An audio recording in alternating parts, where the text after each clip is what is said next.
სანამ მე ჩემ სიტყვას ვიტყვი სამადლობელს მინდა მეუფე დანიელს დიდი მადლობა გადაუხადო თბილი სიტყვებისთვის და დალოცვისთვის. მეუფე შემთხვევით არ არის რომ თქვენ ილია მეორე ახსენეთ სიტყვის დასასრულს ესეთი სიტყვოთი და სიყვარულით. მისი უწმინდესობა და უნეტარესობა კათოლიკოს პატრიარქი ილია და მე გამახსენდა ცნობილი ისტორია, როდესაც წინასწარმეტყველი ილია ზეცად ამაღლდა ჩვენ ვიმყოფებით იმ წმინდა ადგილას, სადაც დაფლულია ხალენი მისი, თქვენ ახსენეთ თქვენ სიტყვაში, თქვენო მეუფებავ. და როდესაც შემთხვევითი არ არის თქვენ რომ ეს თქვით, თქვენო მეუფებავ, იმიტომ რომ ჩვენ ყველანი ვართ მისი ოჯახი, ის მამა იყო ჩვენი დიდი და ჩვენი ვალია მართლაც როგორც თქვენ ბრძანეთ, გავაგრძელოთ ეს მისი დიდი საქმე. და აი ამასთან დაკავშირებით გამახსენდა ელისე წინასწარმეტყველის ამბავი. რო ცხოვდა უფალს, რომ რჩობლი მადლი მიეცა მისთვის. ილია წინასწარმეტყველის რჩობლი მადლი. და აი წმინდა იოანე ოქროპირი წერს, რომ ელისე წინასწარმეტყველს ეწოდებაო რჩობლი ილია. ესეთი საოცარი შედარება მოყავს.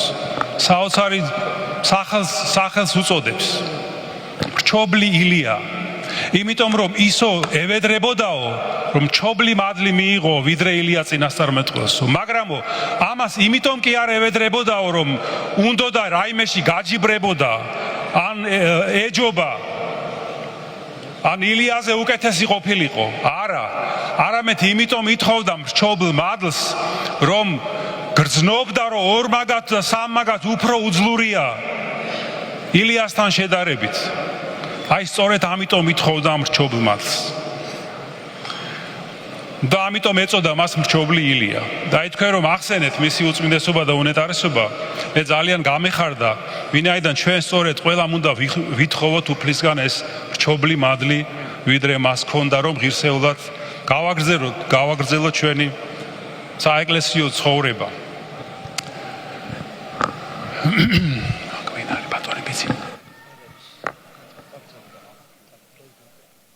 ბატონო პრეზიდენტო, ბატონო პრემიერ-მინისტრო, ბატონო პარლამენტის თავმჯდომარე, ბატონო დედაქალაქის მერო, ყველა სამღვდელონო, მდემთავარნო, ღირსნო და პატიოსანო, მამანო, დედანო, ქრისტეს მიერ საყვარელნო ძმანო და დანო.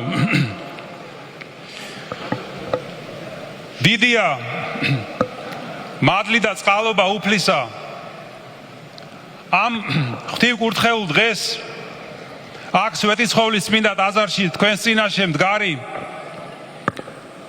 მადლობ და ვადიდებ უფალს. ამავდროულად კი მიპყრობს კრძალვა და სასოებით შევღაღადებ მას. მაუწყე მეუფალო გზა, რომელსაც ვიდოდი.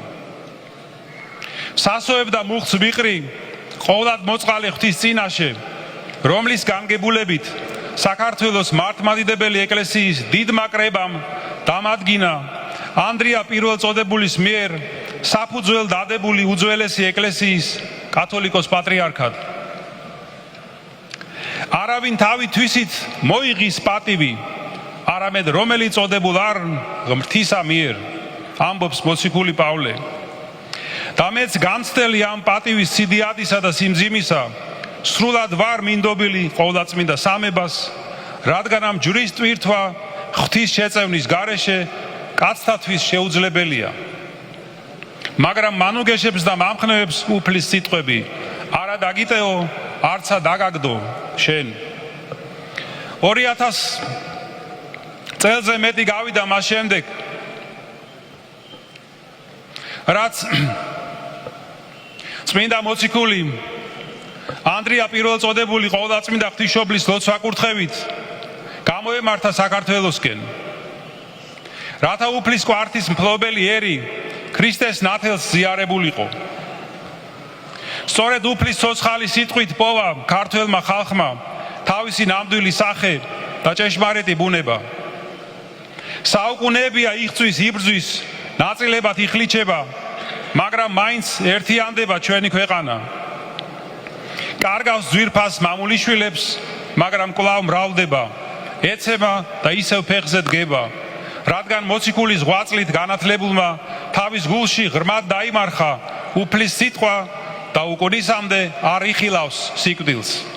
ქრისტიანობა ხომ მან საკუთარი იდენტობის, აზროვნების და თვითმყოფადობის ორიენტირად აქცია.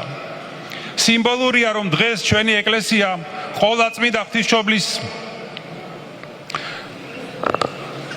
წილხდომილობას, ჩვენი საქართველოს ღვთისმშობლისადმი წილხდომილობას აღნიშნავს და ყოვლადწმიდა ღვთისმშობელს განადიდებს და მასთან ერთად წმინდა მოციქულ ანდრიას განადიდებს.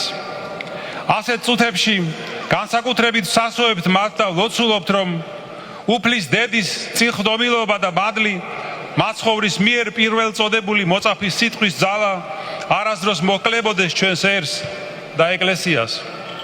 1700 წლის წინ ჩვენმა ერმა ქრისტიანობა სახელმწიფო რელიგიად გამოაცხადა და ამ დღიდან მოყოლებული ეკლესია იქცა ერთობის, თვითმყოფადობის, სულიერი და სახელმწიფოებრივი ცნობიერების ბურჯად.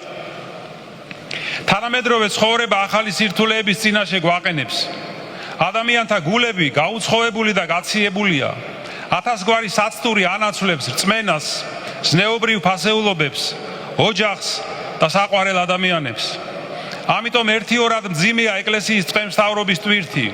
რთულია სარწმუნო და გონიერი მონის მსგავსად ღირსეულად გაუმკლავდე ამასოფლის გამოწვევებს, მაგრამ აუცილებელია მეტი ძალისხმევა და ღვაწლი ქრისტეს რწმენის საქადაგებლად, მისი ცოცხალი სიტყვის ადამიანთა გულებამდე მისატანად.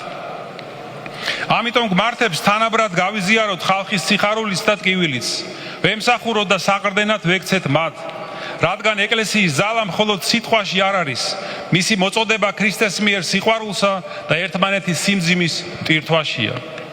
საჭიროა ფართოდ გავუღოთ ეკლესიის კარი ყველას, მხოლოდ ტაძრის ამბიონთან ნუ დაუცდით მოყვასის მოსვლას. ტაძრის კედლებს მიღმაც შევეკბოთ ჩვენ სულიერ შვილებს, რომლებიც ვინიცის უძღებ შვილთა მსგავსად ვერ ბედავენ ჩვენამდე მოსვლას. სწორედ ამ მსახურებაში გამოიწრთობა ჩვენი სული, ჩვენი მოწოდება, რადგან გვასწავლის უფალი, რომელსა უნდეს თქვენ შორის დიდყოფა იყოს თქვენ და მსახური. ქვეყნის ხვალინდელი დღე და ჩვენი შვილები არიან მომავალი ჩვენი. ისინი ყოველდღიურად გვაკვირდებიან, გვისმენენ, სწავლობენ ჩვენგან, ხშირად ცხოვრების განსხვავებულ გზებს ირჩევენ, მაგრამ მაინც შვილებად რჩებიან. სწორედ მას სჭირდებათ ყველაზე მეტად ჩვენი სიყვარული, ზრუნვა და თანადგომა.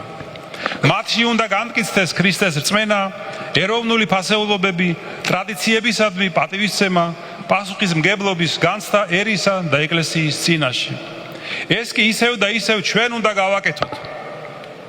ისევ უნდა ვიცხოვროთ და ვიშრომოთ, რომ მათთვის ღირსეულ მაგალითად ვიქცეთ, რათა მომავალში ერთსულოვანი, მორწმუნე, ღვთისა და მოყვასის სიყვარულით გამშვალული მოქალაქეები ყავდეს ჩვენს ქვეყანას.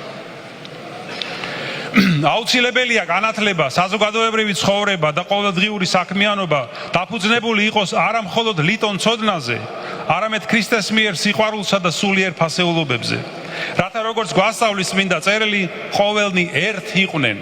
სწორედ ეს არის მოციქულებრივი გზის ერთგულება და სიყვარულზე დაფუძნებული მსახურება, რომლის აღსრულებაც ევალება ეკლესიის წყემსთავარს.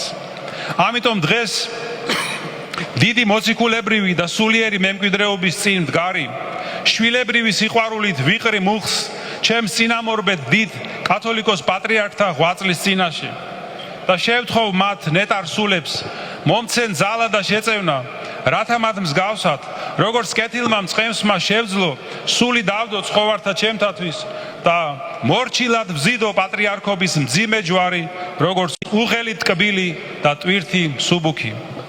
ამ წუთებში განსაკუთრებით გრძნობ რაოდენ ეკლიანი და რთული იყო ჩვენი დიდი სულიერი მამის, კათოლიკოს პატრიარქ ილია მეორის მწყემს მთავრობის გზა.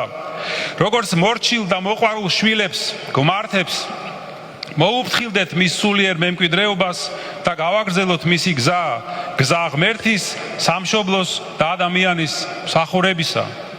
ერთგულებით ვიშრომოთ ეკლესიისა და რწმენის განსამტკიცებლად, ხალხში სიყვარულის გასამრავლებლად, ერთობის და მშვიდობის დასამკვიდრებლად. დღეს თქვენს წინაშე მდგარი კიდევ ერთხელ ვიხსენებ ჩვენი ეკლესიის და ერის ღვთივკურთხეულ წარსულს, მის მფარველ წმინდანებს, გმირ წინაპრებს, წმინდა მეფე დედოფლებს და კიდევ უფრო ძალუმად მიპყრობს ჩემი სიმწირის და ადამიანური უძლურების განცდა. შეუძლებელია უფლის განზრახვის ამოცნობა და განგებულების ამოცნობა და პასუხის მოძიება კითხვაზე, თუ რატომ დაუშვა ღმერთმა, რატომ ინება ასეთი დიდი მადლის და მსახურების ტვირთვა ჩემზე. თუმცა კი გაცნობიერებული მაქვს მისი პატივიც, სიდიადეც და სიმძიმეც. ვსასოებ ყოვლად მოწყალე უფალს, ყოვლად წმინდა ღვთისმშობელს, წმინდა ანდრია მოციქულს და მართლმადიდებელი ეკლესიის წმინდათა დასს, ღირს შიომ ღიმელს, ღირს ალექსის ენაკელს შუშანიას, მადლობ მათ და ვთხოვ შეწევნას და კურთხევას კათოლიკოს პატრიარქობის ურთულეს გზაზე. მადლობას ვუხდი საქართველოს ეკლესიის წმინდა სინოდის მღვდელმთავრებს, ჩემდამი გამოვლენილი ესოდენ დიდი ნდობისთვის. განსაკუთრებული მადლობა მინდა გითხრათ თქვენ, ჩვენს საყვარელ ხალხს, ჩვენს მრევლს, ამ რთულ დღეებსა და წუთებში ლოცვისა და თანადგომისთვის. მადლობა მინდა უთხრა ასევე ჩვენს საამაყო, როგორც იტყოდა მისი უწმინდესობა და უნეტარესობა, კათოლიკოს პატრიარქი ილია მეორე, საამაყო სამღვდელოებას და საამაყო სამონაზნო დასს, ლოცვებისთვის და თანადგომისთვის და სიყვარულისთვის. გთხოვთ ილოცეთ ჩემთვის, ილოცეთ ჩვენი ეკლესიის მომავლისთვის, რადგან თქვენი ლოცვა მომცემს ძალას, ერთგულებით და თავმდაბლობით ვემსახურო მართლმადიდებელ ეკლესიას და ღვთივკურთხეულ ქართველ ერს. და ეს სიყვარულით და რწმენით განმტკიცებულნი ერთობით ვადიდებდეთ უფალს და ვიყოთ ერთ სამწყსო და ერთ მწყემს. ამინ. ქრისტე აღდგა.